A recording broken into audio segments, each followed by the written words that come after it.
Good morning. Good morning. My name is Stephanie Gwynn, and I'm an Alumni Engagement Officer for the College of Engineering with the Purdue For Life Foundation.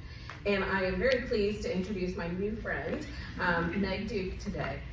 Meg is a 2007 Purdue graduate and is a clinical social worker known for her unwavering commitment to helping people navigate their life challenges. She provides a caring, empathetic ear and fosters resilience in her clients. As a mental health advocate, she strives to raise awareness and reduce stigma. Her presentation is called Balancing Act, Navigating the Intersection of Business Success and Mental Well-Being for Women. Please help me welcome Meg.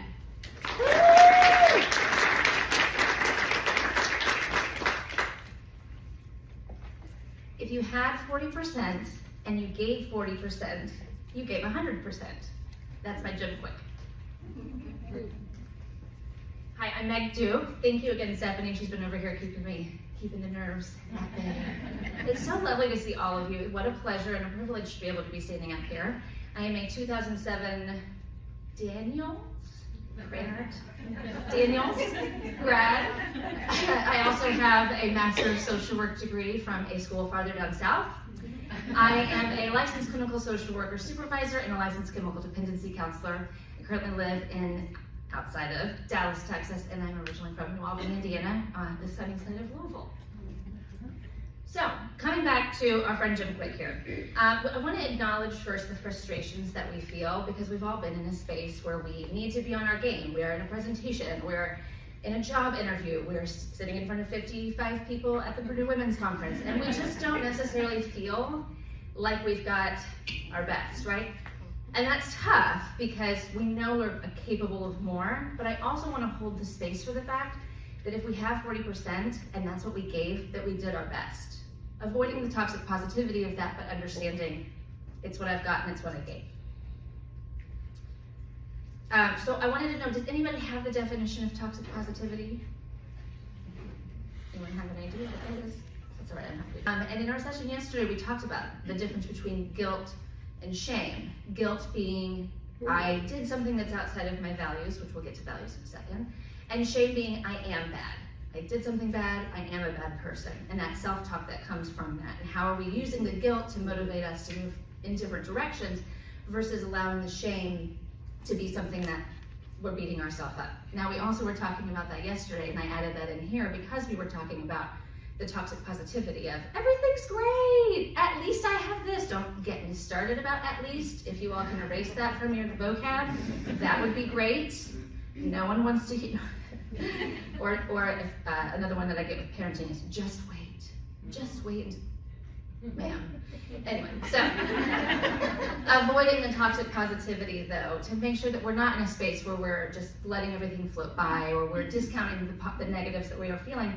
We acknowledge those feelings, excuse me.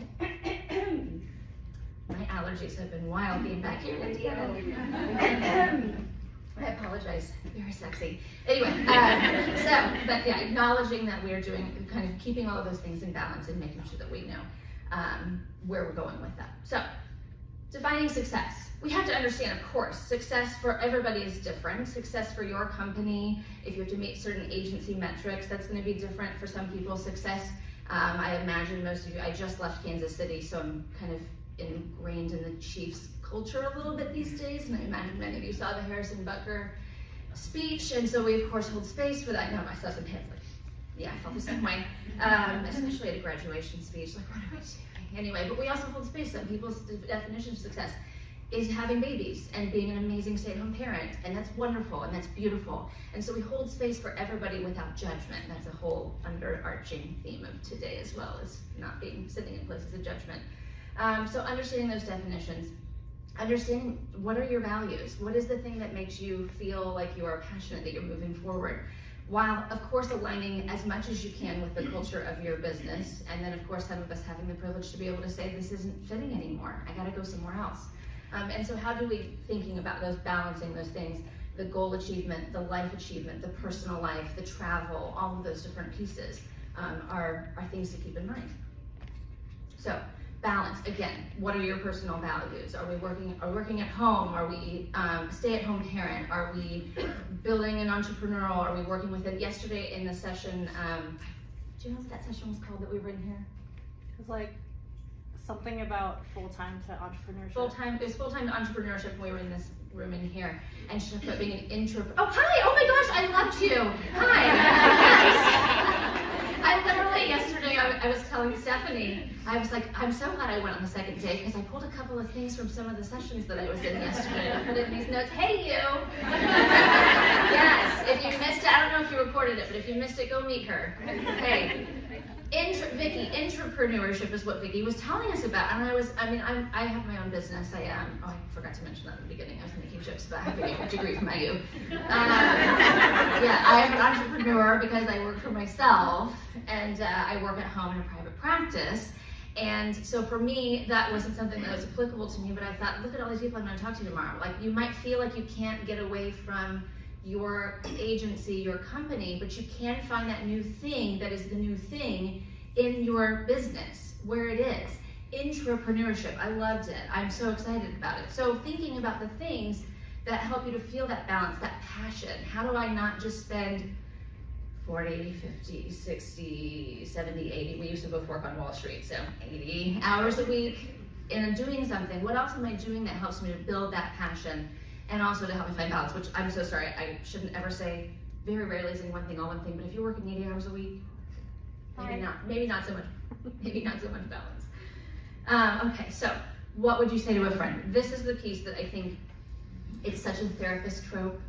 What would you say to a friend? But it's so true. Not for nothing do we say it. It's so much easier for us to give other people grace.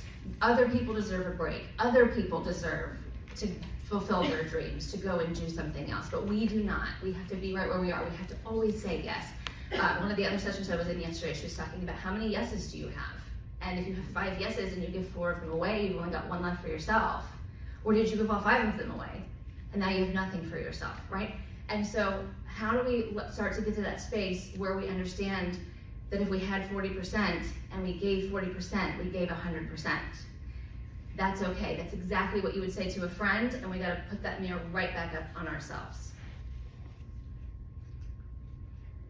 Okay, internal versus external messages. So this is a big one that we talk about when we're talking about deciding where our values lie.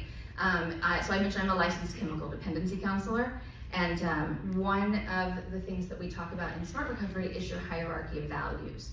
And so obviously the Smart Recovery, there's a lot more to it than just what I'm about to say, but kind of the umbrella of the idea is, are my actions serving toward my hierarchy of values?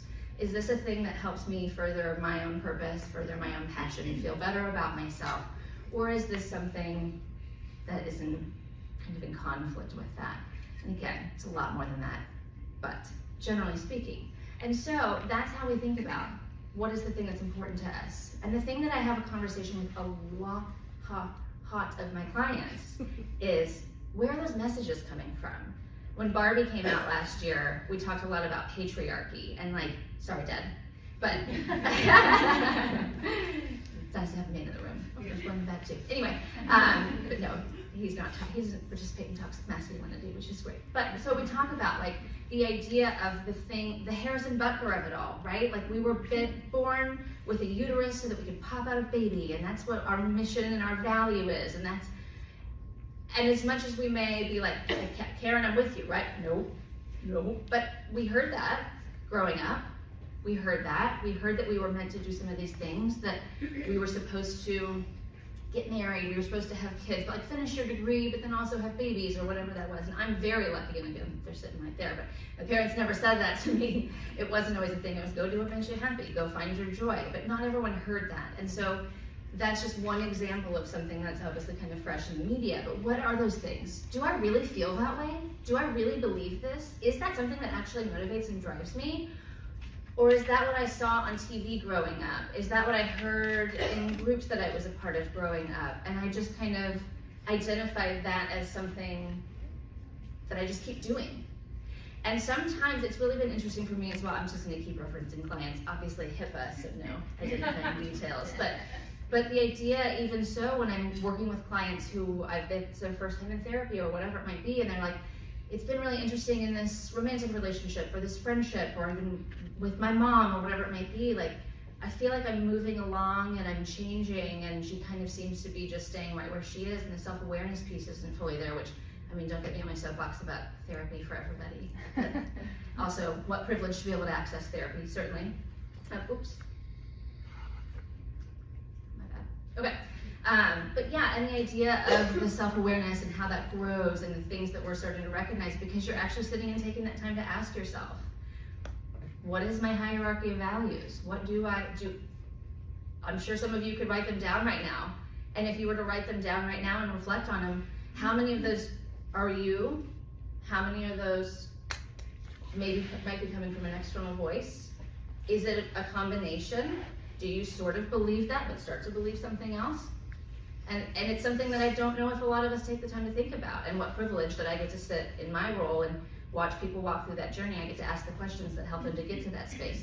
And so that is something that I would encourage each of you to do. You have homework to think about. You maybe even go write it down. There's a lot of power in physically writing something out, whether it's on your iPad with a, one of those fancy pens with the rubber on the back of it, or pen and paper, ink, whatever that might be. But that's fancy. Look at you. She's got a little. It's remarkable. A little tablet writing thing over here. Anyway, sorry for the tangent, but I was like, oh, I do have ADHD. We'll get there. That is my focus. Generally, I specialize in perinatal mental health, and I've kind of from that evolved. Which again, right? We're going to get to pivot in a second. Which every session that I have been in yesterday has had the word pivot. Somebody has either actually used the word pivot. One person didn't say it because I was listening by this point. I was like, okay, this is my 4th session, and I think we've got a pattern going on.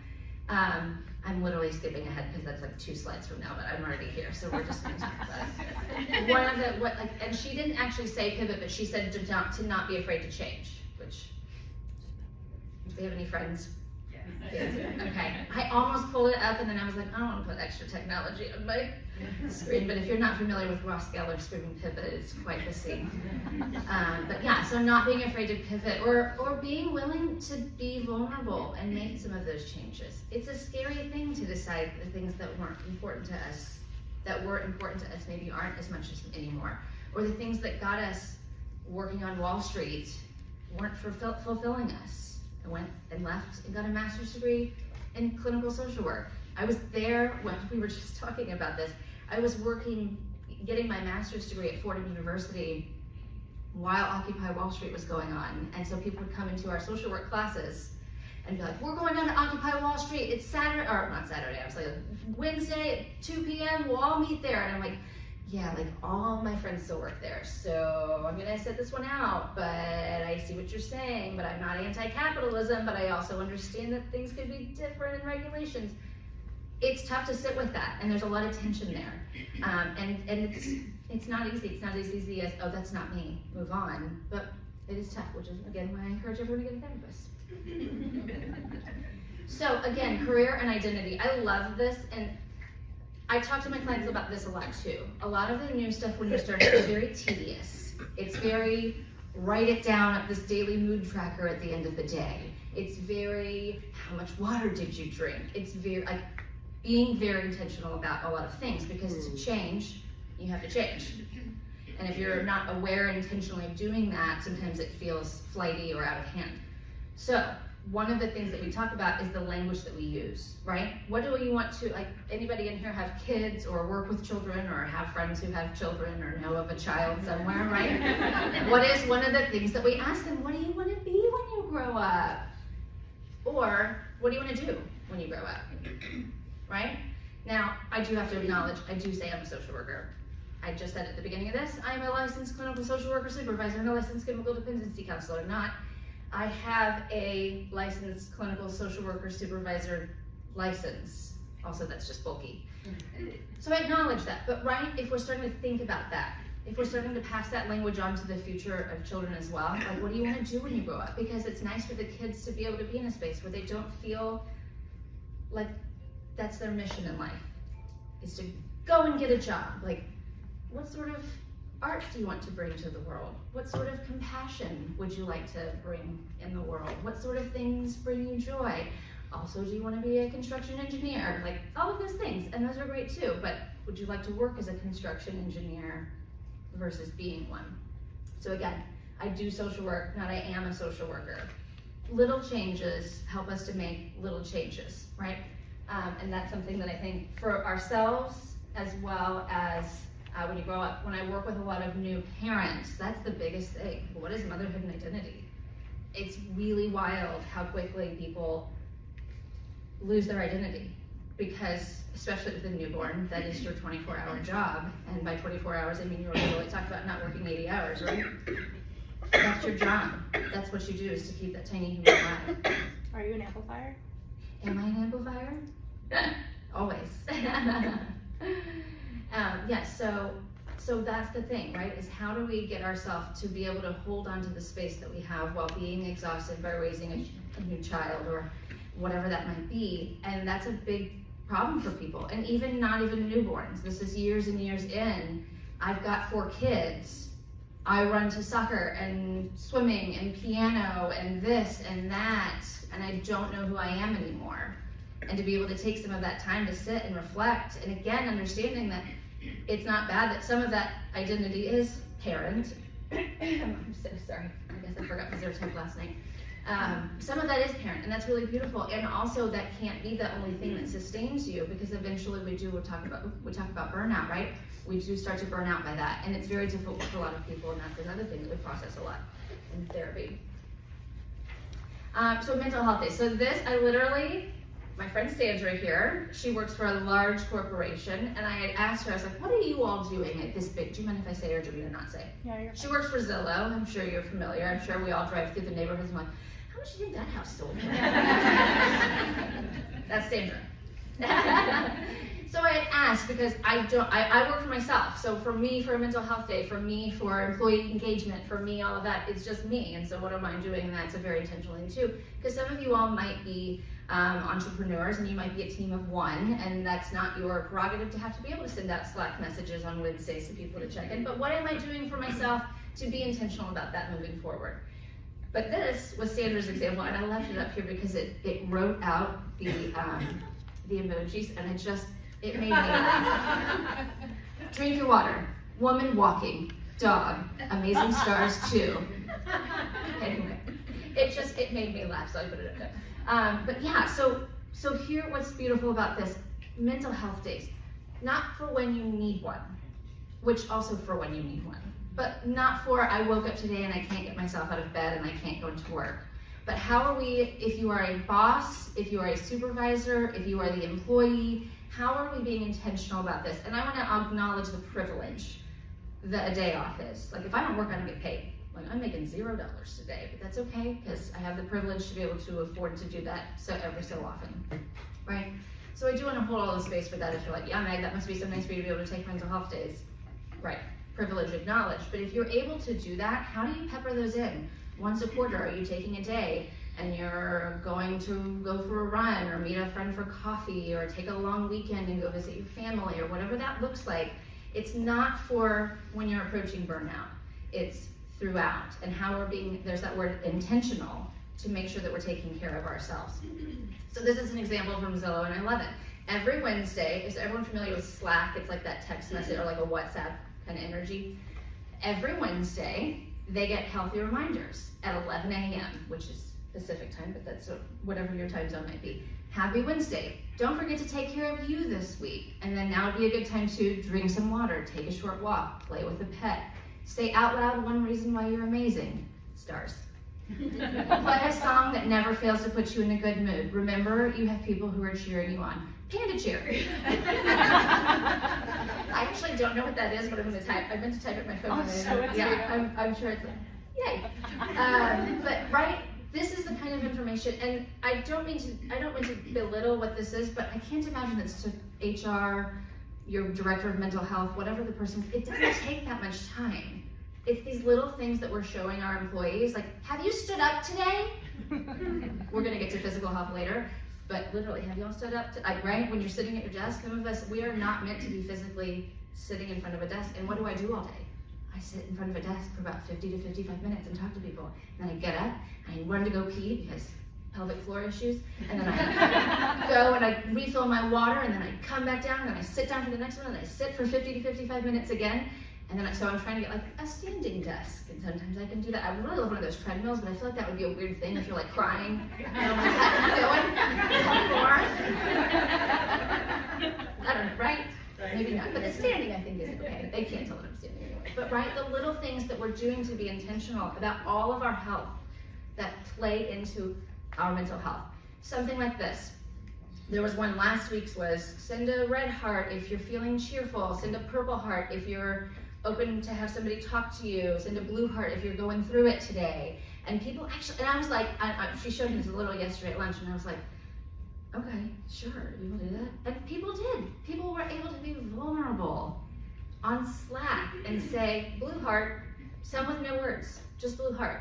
Some, yeah, rough day, yeah, dog died, whatever might be happening. And then people went in, each of them, including Sandra, went in and said, we're here for you, we've got you, come by my office, shoot me a message, whatever that is. How are we helping reaching out to each other? It's one of those things where it is a balance, where we're being very intentional about making sure that we're not giving away too many yeses, but how are we also standing up for each other in that community? And so I encourage those of you who might be employers, maybe this can be your entrepreneur opportunity. Actually, with my client yesterday, we talked about that. I used your word too. I talked about that yesterday, where I was like, how can you maybe, if you feel so inclined to utilize your intellectual and emotional labor, to implement something like that at your office? Because clearly something was so amiss that she needed 60 days to regroup and get herself back on track. So what do we do? Can we be the person who sparks that if you're the employee? If you're the employer, can you be the person, is Slack free, or do you have to have like a membership? It's a company enterprise thing. Yeah. But anyone can join. Yeah, right? Mm-hmm. So that, or like WhatsApp, I'm sure, there are many things that don't necessarily cost anything. And we talked about AI, right? Put it in AI. Give me 52 Work Wednesday mental health prompts. Put them in your WhatsApp or your Slack. Boom, done. Boom, done. There are so many ways that we can help each other out in these ways. Sorry to take so much time on this, but I really think it's very important. And I'm going to keep talking about it because the next slide's about it too. Speaking of burnout, right? Holding ourselves accountable. What does that look like for the boundaries? No is a complete sentence. That is very hard, especially when you're setting a boundary.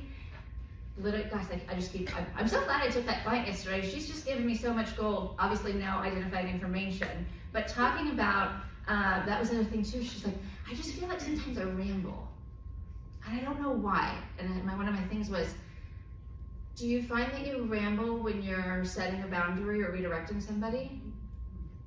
Yeah, that's probably a lot of the time. It's like, right, because it's uncomfortable. And me saying, no, we're not going to do that, is much more uncomfortable than, no, we're not going to do that because I was thinking about this and I was going to go this way, but then I thought about the other thing and then we're going to do this. We're softening the blow. I'm not saying to be rude. We're going to talk about being a bull in an antique shop through other people's lives in just a minute. Not to be rude. That was rude that I was doing just then with my Paddington Bear death stare. Aw, people got that reference. I have a 3 and an almost 5-year-old, and that is Paddington and Paddington 2 are the flavor of the day. But yeah, not the death stare, but also I'm holding firm boundary. I'm telling you no, and that's it. Or we're not going to keep doing this, or I'm not going to be able to put that on my plate today, and it's not going to happen, and that's it, and that's it. And how do we get in that space where we feel good about that? Being intentional, setting and maintaining boundaries. You want to talk about setting boundaries and stuff? So is the maintaining of them, because things, sometimes when we have a big catalyst event that gets a change, and everyone's on board, or everyone at least understands where you're coming from, or I didn't realize you were so upset by that, so I've got your back. But then when we're not intentional about things, sometimes they start to go back to exactly how they were. We go back into homeostasis, right? So how do we maintain those boundaries? How are we being intentional about that? But I want to be very clear that burnout is a symptom of environment and not a character defect. So we're coming back to guilt and shame. The shame piece that we have, I've done something wrong that I'm this upset about something. It's obviously me. I'm not intelligent enough. I'm not tough enough to be able to handle this environment for work. And I don't want to point fingers at anybody in this room who has an employee who has had burnout and experienced that, but I do want us to be intentional about the idea of recognizing it is a symptom of the environment and the situation of which we are a participant. So we'll hold ourselves accountable again, no toxic positivity. What am I doing to feed into that environment? But it's not you are a bad person. You are not worthy of this job. It is not a character defect if you're recognizing, hey, I'm burning out. I can't do this.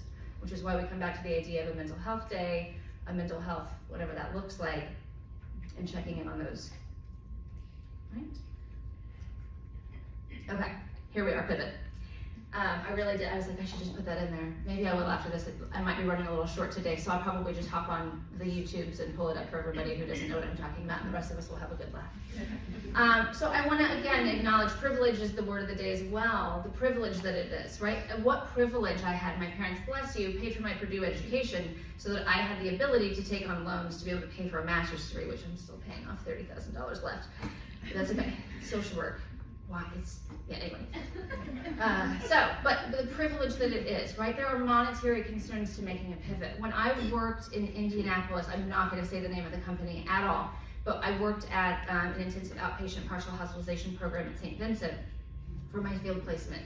And we had so many employees from this one agency, and they came in from burnout, to the point that they had to be diagnosed. They met diagnostic criteria for an outpatient daily hospitalization program because they were so stressed.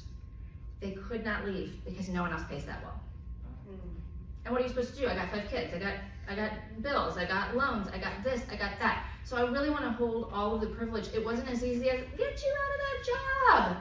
That wasn't the option for us. So the option was, what else are we going to do to help you to be back in that environment in a way that did have better boundaries, that had more expressions, but also had these really rigid expectations, right? So I do want to hold space for the privilege that is not always an option.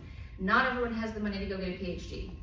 Not everyone, well, I guess money in that situation would more be the time to not work because they pay for your PhDs, but let's go for a master's then, right? Not everyone has $75,000 to get the master's in social work. What privilege for me to be like, I don't want to work at Goldman Sachs anymore. I want to be a therapist. Cool. $75,000 later, I have a master's degree, right? Plus, anyway, yeah. So I want to acknowledge all of that. But how do we find our passions? I was not passionate about finding kids from Yale their dream jobs on Wall Street. That was literally it. And not to say there's anything wrong with corporate recruiting. There was also a number of wonderful things, but it wasn't for me. It was just not for me. And my friend asked me one day, if you could do anything in the world, what would you do?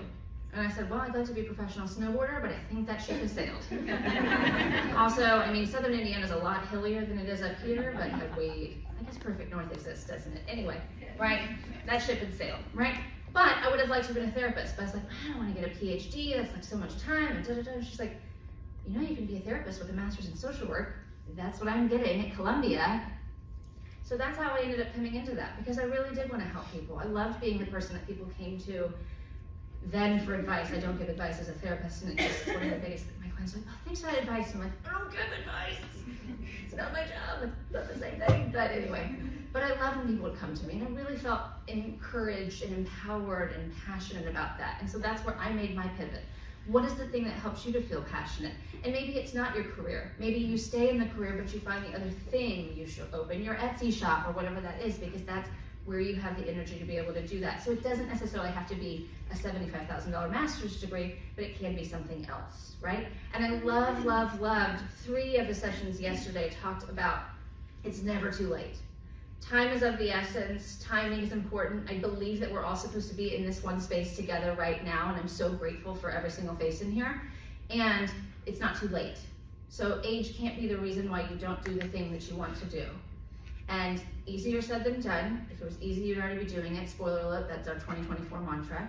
But if it were easy, you'd already be doing it. But keeping that energy in mind, it never can be too late. How do we find our passions? And then what's holding us back? Certainly, again, I've beaten the drum on money enough already. Is it money? Is it time? Is it family expectations? Is it, I am a construction engineer and I can't have any other identity than that? And what would that be like for you or for the people that you spend your time with or whatever that is? Also, I have no idea why I'm using construction engineering as an example, but here we are. anymore. Do we have any construction engineers? No, I don't need to know if we do. But anyway, so what is kindness? And I would love some feedback. I would love some answers. Feel free to shout them out or raise a hand. What is kindness? What would you, one word or? Grace. Grace. Compassion. Compassion. When someone speaks to you in your love language. I love that. Oh, don't get me on a soapbox about the love languages. There are way more than 5, and those are based on systemic oppression as well. But like one that, let's talk later. Let's talk later. Don't get me started on physical touch. Anyway, so but the idea too that one of my favorite podcasts was talking about the love language, and their love language is when their partner, their spouse, sits on their feet when they're watching a movie because their feet are always cold. And like the idea of the thoughtfulness and you know me and the awareness, and there's some physical touch in there as well, but it's many of those things. But yes, speaking to somebody in their love language, trying to, because you do, it's DISC? I've been everything disc facilitator. Right, and so the idea, we had also done something when I worked at Legacy Community Health in Houston, a test of the 4 colors. And the blue was the empathizer, and the green was the thinker, and the red was the doer, and the yellow was the enthusiast. And I'm sure you will all be shocked to hear that I was an enthusiast. Amplified. I was a doing socializer, and that was important.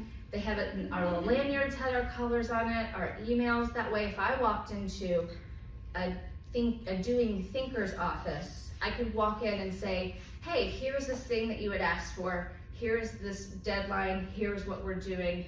They could respond to me, and then we could talk about the Houston Texans game and how much the Texans suck after that, right?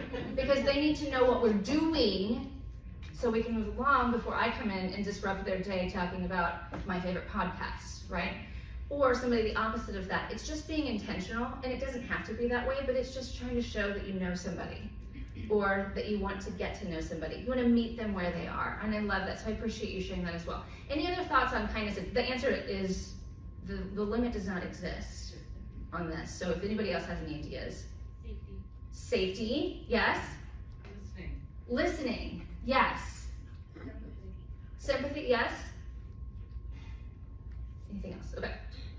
So, kindness for me is clarity. When you are is all of the things that you also said, to be fair. Kindness is clarity for me. How do we broach conversations directly? How do we set people up for the most success? And I say this personally too, all the time. I have a little post-it note from a client of mine years ago where we came up with a list because she kept getting in these conversations with people and they kept not giving her what she wanted. And we were like, how do then we take responsibility for that? What do we do? So how do I start a conversation with somebody and say, I just need to vent and I need you to tell me how much this sucks? Or I need advice. Or I need a silver lining, which I said I hate at least, but sometimes we want a silver lining and that's fine. At least blah, blah, blah, silver lining, right? Can you set people up for success by saying, I had the worst day at work, I just need to vent to you, and at the end of it, I just need to tell me how much you agree that sucks. Because what happens a lot of times, especially, I don't ever like to participate in the gender binary, but women like to fix things. We like to help people. We like to have an idea. We don't want to see people sitting and suffer. And so we're like, I'm listening to you, and I'm thinking how you could do it differently. But what the other person hears is, I'm so much smarter than you. How could you not have thought of this idea or this answer? And that's not necessarily all of it. But how could you possibly not have thought of this answer? How haven't you tried this? And it's like, I've already tried that, but that won't work because you don't know my boss, or da-da-da. And I really just wanted to vent, and now I'm mad at you. Yeah. Right? Clarity is kindness. Being very direct. It's very hard. It's very uncomfortable. Sometimes we have to let things breathe, right? But being able to say, this is exactly what I need, this is my expectation, personally and professionally here. And again, I do encourage you, if you're ever trying to have a gripe session with somebody, tell them, like, whether or not you're looking for advice or whether or not you're looking for, that sucks. That sucks, right? This. So I think Brene Brown has been mentioned also in almost every single one in here, but I'm a social worker, so I get to reference her even more. No. So she actually did a longitudinal study based on who are the people who have the most space for compassion? What leads us to compassion? I need my water, I'm so sorry, where is it? Oh, cute. Girl, love you. Sorry, okay. Okay, so who are the people who have the most space for compassion? What does that look like? How do we get there? In this longitudinal PhD sponsored by the University of Houston, so we're not talking about, I did research on the computer, that's called Googling. Actual research showed us that the people who have the best space for compassion are the people who have the strongest boundaries. Because when you have strong boundaries, you're not filling yourself up with resentment. So, when we are being able to be direct with people, that piece might be uncomfortable, and I want to hold all the space for how hard that is. But once you get to the space where you are setting yourself up for success, each other, I'm not feeling so resentful for you. The expectation was that you're in charge of taking the trash out, and I'm in charge of washing the dishes, and now we know that, and it sucks because we got in a big argument about it. Now we're already through it, or maybe you don't have an argument about it because you're both a little more mature, but sometimes we get in arguments, and that's fine too. And now we know, and now we're not mad at each other. I mean, we may get annoyed because I don't want to be in charge of the dishes and you don't want to be in charge of the trash, but we also don't want to switch, so fine. But we have expectations for each other. And those are the people who have the most space for compassion. And I have this conversation with clients a lot. More so in their romantic relationships, even more so than work. And that roommate conversation is not sexy, but it's necessary. People think, speaking of where our external messages come from, the Disney of it all, and no tea, no shade, but we got married and lived happily ever after. That is not how it happens. Have you moved in with somebody? Each one of you all went to Purdue or somewhere, right? Remember when you moved into the residence hall with that person? Like, didn't you have to have conversations about loud music or turning the lights on at certain times? Like, that applies to romantic relationships as too, and we feel that as some sort of a failure, and it's just not. It's necessary for two humans to cohabitate and have mutually agreed upon expectations. And so holding space for that is very, very helpful. The people who have the strongest boundaries have the most space for compassion because they're not filled with resentment as much. Perfection-based procrastination. Anybody familiar with this? So, I was diagnosed with ADHD in 1994. In the 90s, girls didn't have ADHD, they didn't have autism. I was so annoying that my teachers were like, you gotta get this girl tested. I don't know. Yeah. My parents could come up and tell you the story for real, I'm just making jokes. And they still don't. Girls don't have ADHD. Girls don't have autism, didn't you know? No. It's a boys thing. I was very lucky that my parents were willing to fight for me to go and see a psychiatrist and get a diagnosis because I was wild. I was everywhere. I was all A's and a B in conduct. All A's and a B in conduct. That was the joke. Meganese. I talk so fast, which I still do. But this is something that I find for people with a diagnosis of ADHD, or if you have a variable attention trait, which is kind of what they're moving towards to get away from the stigma of ADHD. You're not lazy, there's nothing wrong with you, it's just our brains are different and we're all trying to focus in the same world in the exact same way, and that's a very hard thing to do. So perfection-based procrastination. We were also told how we can do it all. Girls can be whatever they want to be, do whatever they want to do, right? And so we were expected to do it, right? And so how do we get to this space where if I can't do it perfectly, I can't do it? And then I'm going to keep pushing it off because I can't do it perfectly. But then what am I going to do, right? I'm going to switch because I think I should have done procrastinity first. I love this word. I learned about it in one of my clinical services for ADHD training. You do something else that's not neither urgent nor important, but you're doing something. So I'm procrastinating through activity, right? I love when people are like, oh yeah, that's me, yeah. Right? So we do these things as well, where we talk about, I'm gonna go do this because I'm still doing something and I feel really motivated and I'm totally distracting myself from the fact that this thing is actually due tomorrow, but I'm doing something, so there's nothing wrong. And recognizing when we start to do those things. What is it that's stopping us, that perfection? How do we get in a space where we do something different? The lists. Lists are amazing.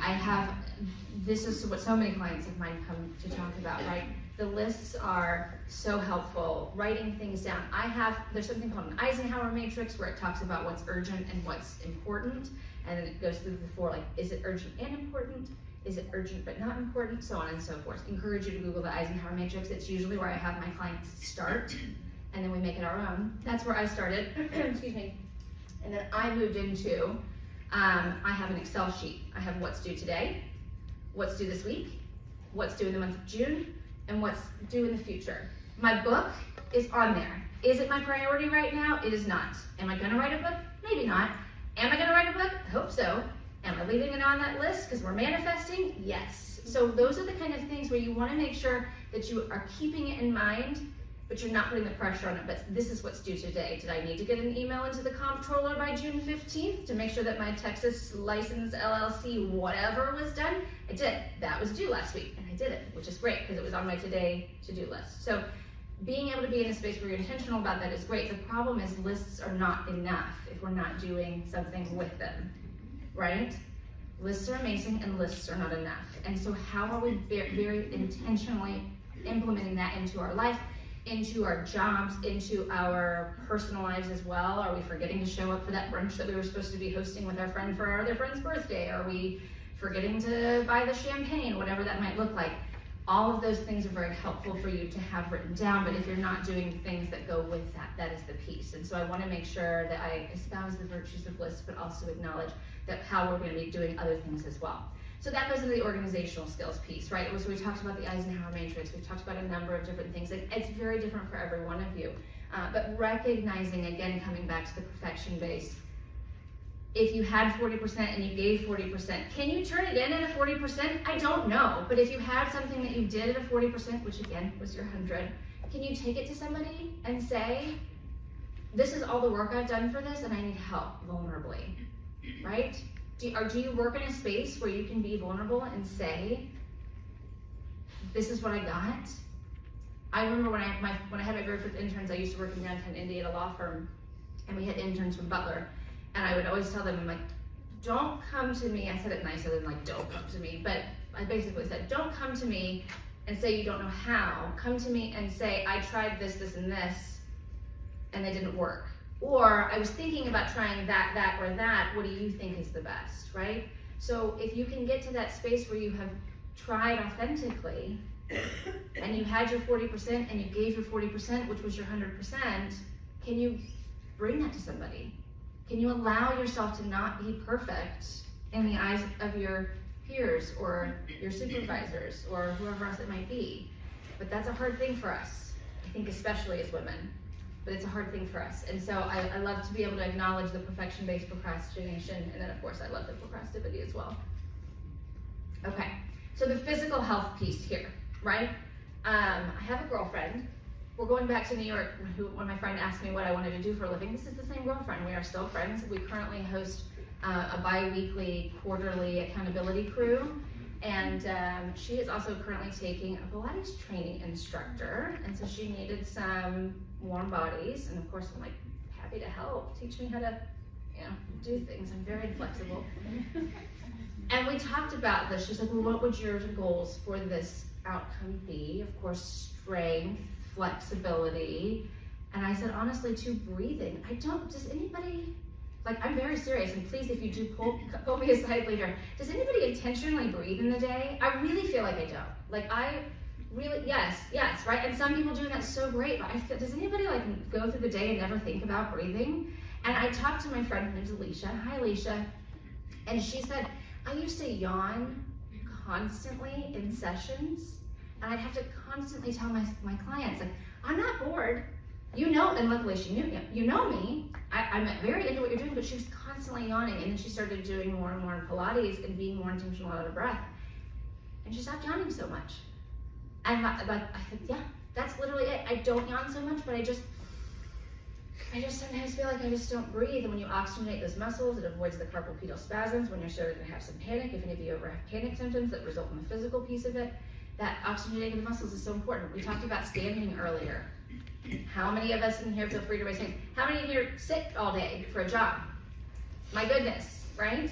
And so I mentioned yawning. That means you have very good empathy. There you go. I'm trying to think of ways where I'm being intentional about moving my body more, because otherwise I'm sitting for 40 hours in the week. That's so rough. And then stretching, and I am pointing the fingers right back here, but my goodness, we know that the things that lead to injury can be improved, certainly depending on the injury, not always mitigated, but by being more flexible. Are we taking 5 minutes a day? Are we being intentional about taking some time to be able to do that?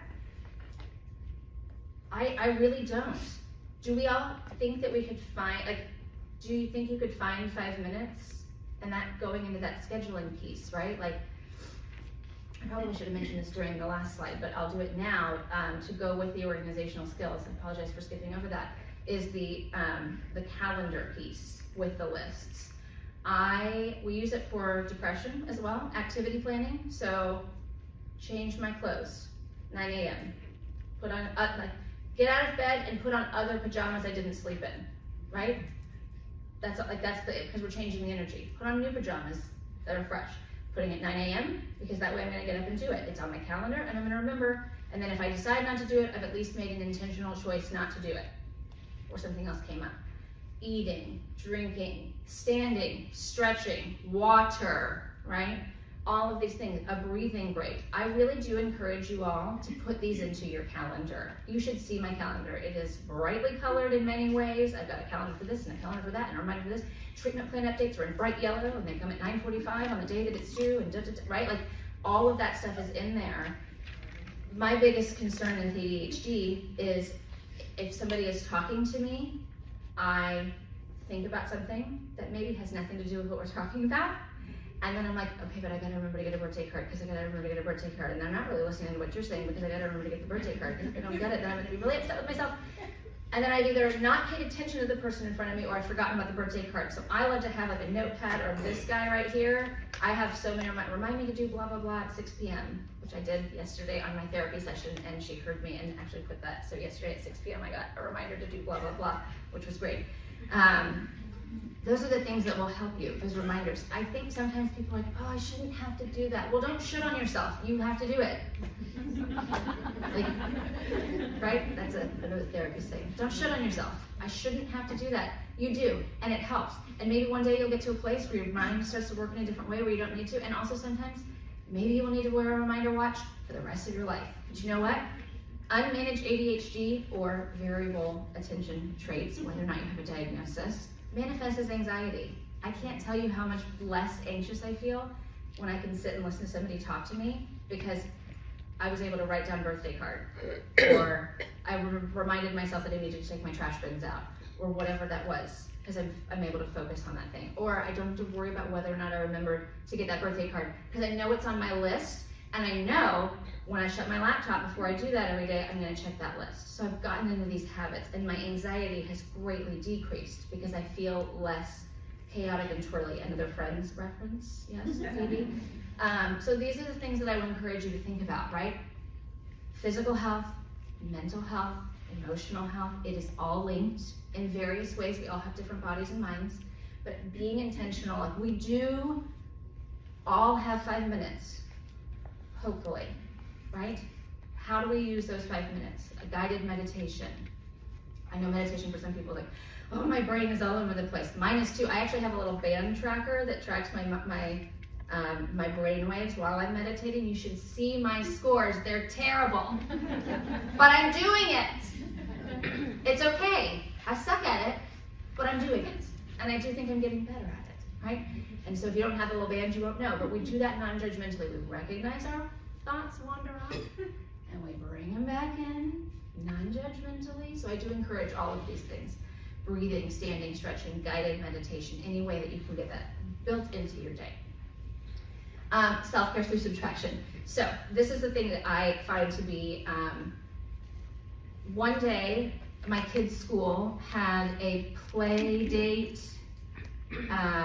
play cafe date, and I went there and I didn't think about the fact that obviously you have to walk around barefoot and my toenails were a sight. And if anybody watched Schitt's Creek, nobody thinks about you the way you think about you, but I knew everybody was looking at my toenails. I knew it. And I was uncomfortable. So that day I came home during nap time, God bless when my kids both still napped the whole time. I painted my toenails. But then what happens after you paint your toenails? They're still kind of tacky, and we have a dog, and God bless him, he's not one of those fancy ones that doesn't shed like some of y'all have. So then I had dog hair in my orange toenails. Because who has time to sit still and let it dry? But I had already had my nails done, so then I had to have my husband take my toenail polish off. And I was like, I'm done. I am done. Look at this. I do not wear toenail polish. Okay? Self-care through subtraction. Now, my nails are almost always done. I went a couple weeks without them because they kept breaking, and I was like, that's probably a sign to give a little bit of a break. My nails are always done. I don't paint my toenails anymore, and I don't care. I wear open-toed shoes in front of people. It doesn't matter. I'm not saying my feet aren't also snaggle sometimes, but still. But I don't have to worry about whether or not my toenail polish is chipped. And this is self-care through subtraction. This is a thing that I have decided I do not have time for anymore. You don't care whether or not my toenails, nobody thinks about me the way I think about me. You don't care if my toenails are painted. What is the thing that you can do to take away? What is the external voice that told you that your toes needed to be painted, otherwise you weren't a lady? What is that thing for you? And maybe it is your toenails, in which case you are welcome. Go team. Shoot me a message, we'll do it together. Right? What is that thing that you can stop doing? Right? 2 years ago, May the 4th be with you t-shirts. All week leading up to it. It was on a Thursday. I'm not doing it. I don't have time. I'm not doing it. Do you think I had that conversation all week? I didn't do it, by the way. I did not make them May the 4th be with you shirts, but don't think I didn't beat myself up the whole week. So we're a work in progress. But what are the things that we can stop doing? No one cares whether or not my 1 and 3-year-old had May the 4th be with you shirts. I actually literally did do this last week. Legitimately. I actually stopped myself from something that I was going to be upset about. We were setting up my daughter's birthday, and the cake lady got lost. And I took like another 20 minutes, and I was like, I'm really upset because I really wanted to spend more time with my kids before the party. And then I actually stopped myself. I was with my girlfriend, and I was like, I don't think I'm going to be mad about that next week. I'm going to let that go. And I'm not mad about it. 4 days later. See, like those are the things, it does actually work. I literally therapist heal thyself energy. I actually did that. What are the things that you can do? Am I actually going to be upset about missing 20 extra minutes? Right now, it feels very important. It felt very important. It's my daughter's birthday party. My son graduated from pre-K this morning. That's 20 extra minutes. I didn't get to snuggle with them while they watched Ratatouille. I'm really not upset about it today. I'm genuinely not. So I moved on, right? We already talked about this. No is a complete sentence. Maintaining your firm boundaries based on your core values. You all have homework. You're going to go home and think about what your core values are. You're going to decide on a scale. Very rarely is any one thing on one thing. Giving away one of my takeaways in the next slide. Is the balance of that an external message or the balance of that an internal message? And how much energy do I want to put towards that moving forward? Guarding your peace and respecting others. This is the bowl in the antique shop that I was talking about earlier. This is, do I have enough time? I do have enough time. Great. Can you stop rambling now? Okay, so guarding your peace. Up until not that long ago, I was a therapist who was just like, guard your peace, guard your peace, guard your peace, guard your peace. Are you guarding your peace? Are you guarding your peace? And my girlfriend, bless her, and she has given me permission to tell this story. Her stepmom asked for photos for her, would be her step-grandfather's birthday of her kids. She spent a ton of time. She went through the whole year, back to his last birthday, all the way through, sent a whole cornucopia of photos of her beautiful children, whom I love, cherish, and adore. Her stepmother did not use a single one of those photos. Okay? Now, my friend and I Marco Polo throughout the day. What privilege. And, of course, my thought was like, well, obviously you're not going to do that again next year, huh? And her answer changed the way that I've become a therapist when it comes to guarding your peace. You know what, Meg? I mean, obviously next year I'm not going to spend as much time on it, but it's just so much less of an issue to then have to have the argument about it. It's not a battle she was willing to fight. Because in my mind, from the outside, I mean, I've known her since high school, but still, I was like, oh yeah, then obviously you just wouldn't do it again. But not doing it would mean having to have that conversation. And there are times where that conversation is very important. And we hold space for that in a therapist, obviously we believe in that, right? If you need to set a boundary with somebody and you need to, that's fine. But in her mind, she was like, for this, I will send her 3 pictures. It will take me 5 or 10 minutes and I don't have to have this conversation with my stepmom. and also my dad, who's gonna have to hear about it from my stepmom, and so on and so forth. If it is something where you feel like the lesser of the stress, that's not where I'm putting my energy, of course. Sometimes it's okay to accommodate. Sometimes it is okay to do that. I think we swing the pendulum too far sometimes where we're like, no is a complete answer, I'm not doing it, and we love that, but there are certain places where accommodating can be okay.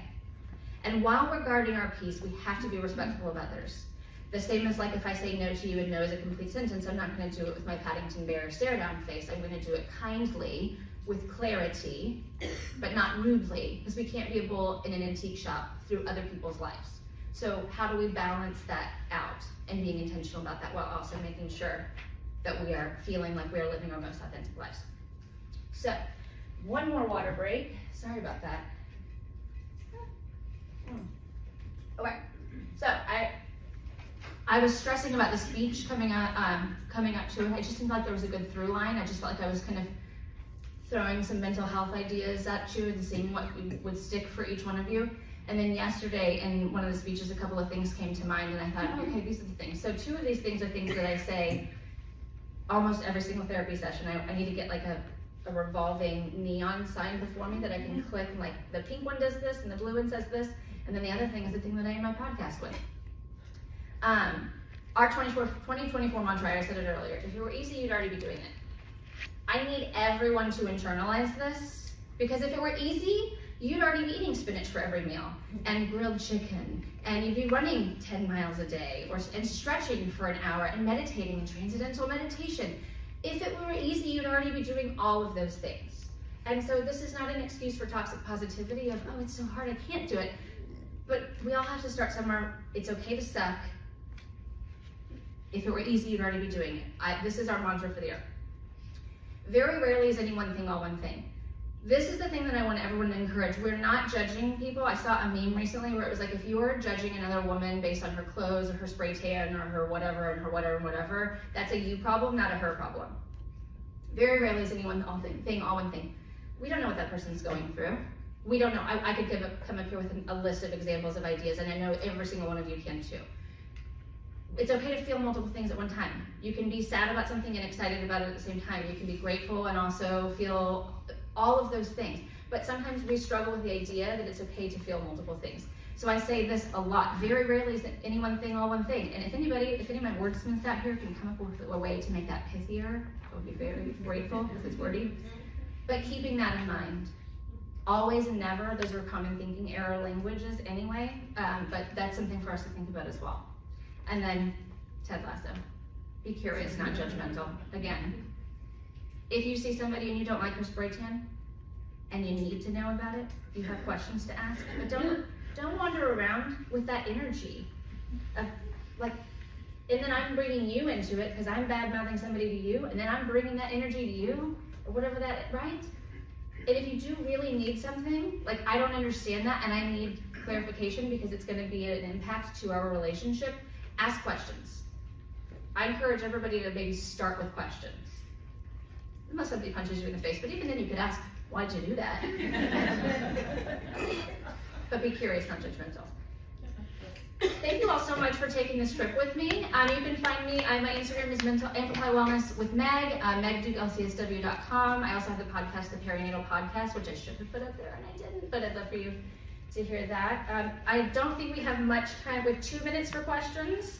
If anybody has questions, thoughts, comments, something like a burning desire to speak before the group. No, we're good? Oh, yes, please. When you were talking about asking people like what they want from you, like Yes. So I struggle with that at times because I want to be a fixer, so I have a little post-it on my monitor that says, do you want to be helped, heard, or hugged? Yes. Do you want to be helped or hugged? Helped, heard, or hugged? Helped, heard, or hugged. I love an alliteration. Helped, heard, or hugged, right? And also get permission as to whether or not somebody wants to be touched. I don't like to be touched, so I never want to be hugged, but I do understand what you're saying. I love that.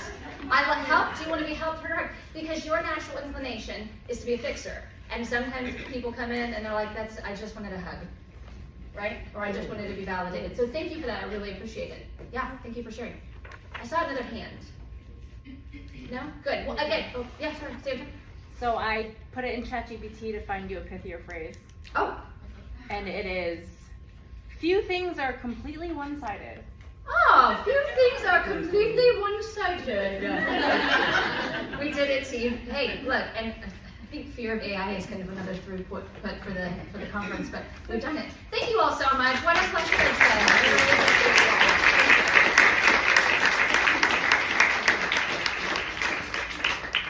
If we go to your website, will your podcast be linked to it? Yes, my podcast is on my website. I would love if you all would listen.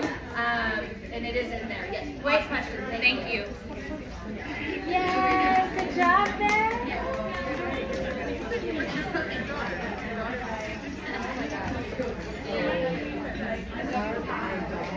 Wait, put your screen back up. Oh, yeah, sorry. Yes, I should have left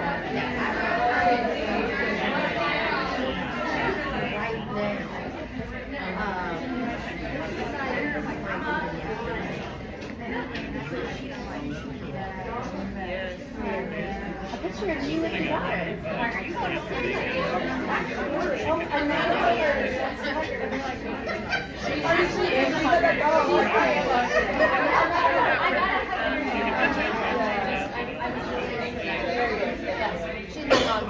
My hands are flying. Of course. I don't like to be touched. I don't like to be touched as I have my grandmother. As a child, a very small child, I have a phrase yeah. There's a lot in there.